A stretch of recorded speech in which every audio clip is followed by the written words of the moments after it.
Bien, una vez tenemos claro, digamos, estos tres bloques, análisis, diseño, implementación y qué quiere decir cada uno de ellos, tenemos que empezar a pensar cómo vamos a encajarlos dentro de una planificación. Y aquí entramos en el concepto de ciclo de vida. El ciclo de vida de software es qué pasos voy a seguir desde, digamos, el primer contacto con el cliente hasta la entrega del producto final, qué pasos voy a seguir para poder desarrollar y que tenga viabilidad este proyecto. Pues bien, eh, digamos que la lógica nos lleva a pensar en que si primero tenemos que saber realizar un análisis que es previo al diseño y el diseño es previo a la implementación, pues lo más lógico es ponerlo, digamos, con un modelo de cascada que se le llama, que es, vale, pues hago los requerimientos, hago el diseño y posteriormente empiezo a programar. Una vez acabe de programar, lo que hago es verificar que ese código de programación esté correcto, que no tiene fallos, que funciona, etcétera, etcétera. Y luego paso a un nivel de producción. Compilo, proporciono el producto final y mantengo un mantenimiento en caso de errores, de fallos, de que haya que parchear algo, etcétera, etcétera. ¿Vale? Esto es lo que nos dice el sentido común. ¿Vale? Si os fijáis, las flechas van para abajo. Es decir, que no se puede ir por arriba, para arriba. ¿Por qué? Porque este modelo de cascada lo que nos dice es, una vez yo establecido los requerimientos y el diseño, yo voy a empezar a implementar, ¿de acuerdo? Con lo que tú me has explicado. ¿Vale? Aquí hay una excepción y es en la relación entre implementación y verificación. ¿Por qué? Porque tenemos el testing o debugging, que es el proceso de verificación que nosotros realizamos mientras estamos programando, ¿de acuerdo? Entonces aquí sí que habría una flecha para arriba, pero bueno, básicamente lo que seguro no va a haber es pasar de la implementación al diseño, ¿de acuerdo? Ah, entonces, esto es un poco lo que nos dice el sentido común, ¿no? Pues primero hago análisis, luego el diseño y la implementación. Vale. Problema, yo estoy aquí implementando y verificando que todo lo estoy haciendo muy bien y de repente viene un día el cliente y me dice, oye, que he cambiado de opinión, que ahora pues quiero hacer otra manera o quiero darle una nueva funcionalidad o lo quiero implementar para otra plataforma, no sé, algún tipo de modificación. ¿Qué pasa? Que es que yo ya estoy implementando en función del diseño que tú me dijiste el primer día. Realizar una modificación cuando ya tengo, yo qué sé, la mitad programada, quiero decir que este proyecto que ya estaba definido en un determinado tiempo se va a alargar y va a ser más caro, va a tener unos sobrecostes. Y es normalmente muy difícil explicarle a un cliente que el precio que le habías dicho inicialmente se va a incrementar porque ahora quieres otra cosa, ¿vale? Y además se va a incrementar bastante.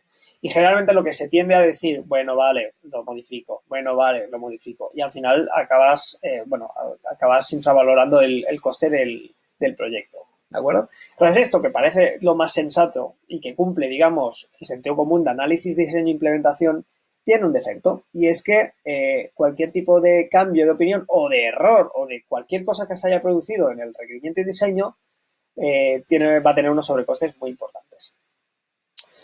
Solución. Bueno, entonces, ¿esto se utiliza? Sí, en programas muy pequeños. ¿Vale? Esto se utiliza, por ejemplo, si tú eres el único programador, es un programa que vas a hacer en un mes, una cosa así, y digamos, puedes controlar un poquito los requerimientos y el diseño. ¿Vale? El modelo de cascada se utiliza únicamente para programas muy, muy, muy pequeñitos. Cuando ya hablamos de empresas que realizan programas ya más extensos, entramos en los modelos de espiral o modelos, sobre todo modelos iterativos e incrementales. ¿Qué quiere decir? Pues quiere decir que yo lo que voy a dividir es un gran proyecto en diferentes etapas, diferentes prototipados. Voy a empezar con una serie de requerimientos que se me van a, bueno, pues qué es lo que va a hacer el programa, qué es lo que necesita hacer. Y luego a partir de ahí voy a hacer una serie de espirales que están aquí representadas, diferentes fases en las que yo voy haciendo un análisis de requerimientos, qué es lo que voy a hacer en esta fase, validar que eso funciona, depurarlo y lanzarlo. Cuando he terminado el primer prototipo y sé que funciona, paso, digamos, a la segunda fase, que es como una ampliación y vuelvo a hacer otra vez los mismos pasos.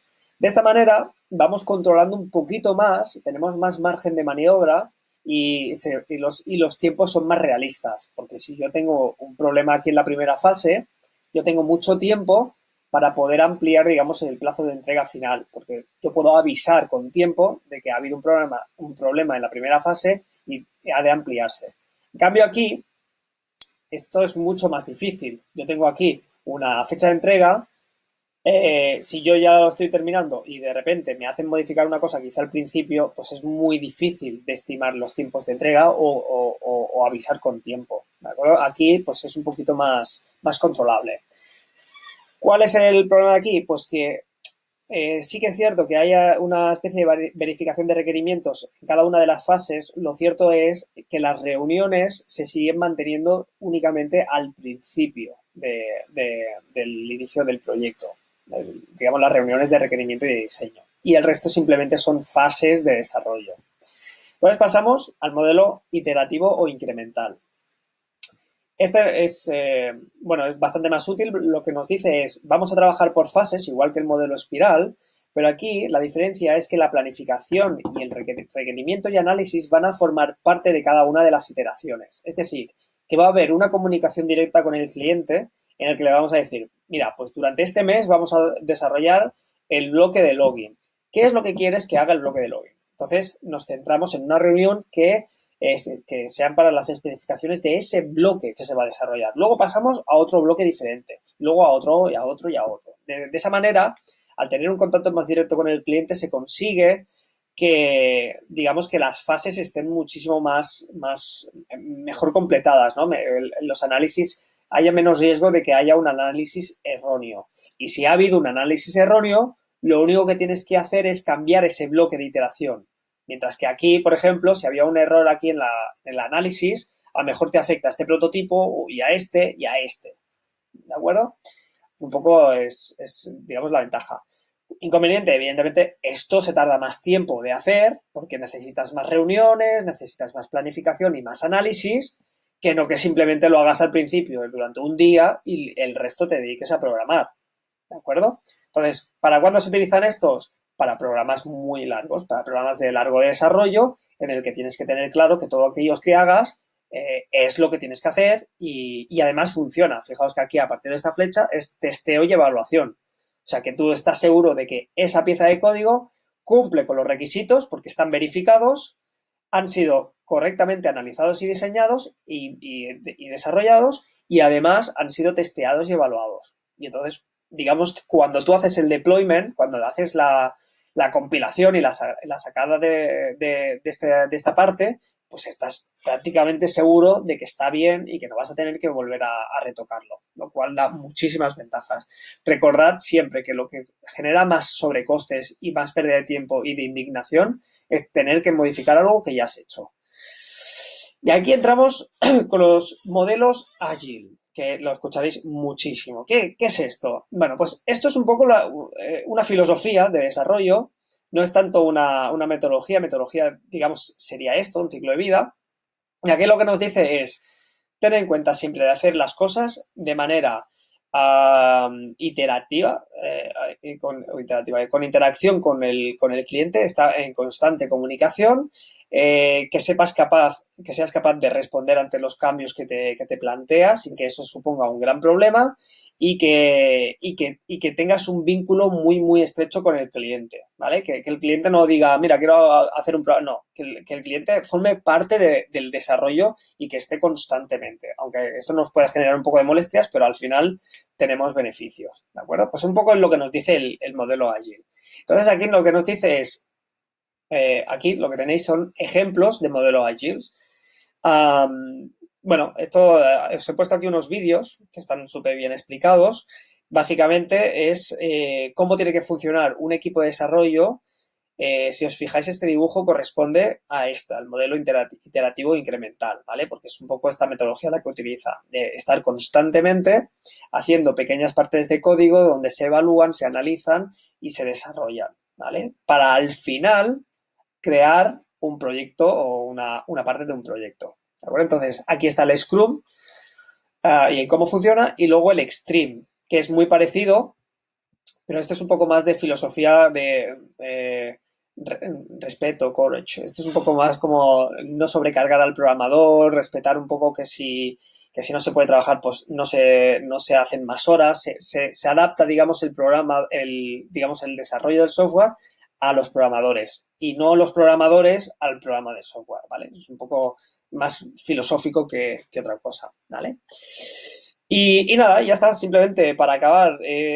Estos he puesto aquí unas viñetas que representan muy bien lo poco común que es el sentido común, ¿no? La visión que tiene a lo mejor la solicitud de un usuario a la hora de programar, que lo que entiende un diseñador, lo que espera el cliente, lo que tiene que funcionar para el programador, etcétera, etcétera. O sea que cada uno tiene una visión y es importante una planificación para que, pues, en fin, no se hagan cosas que no tengan ningún sentido por ir un poco como a salto de mata, ¿no?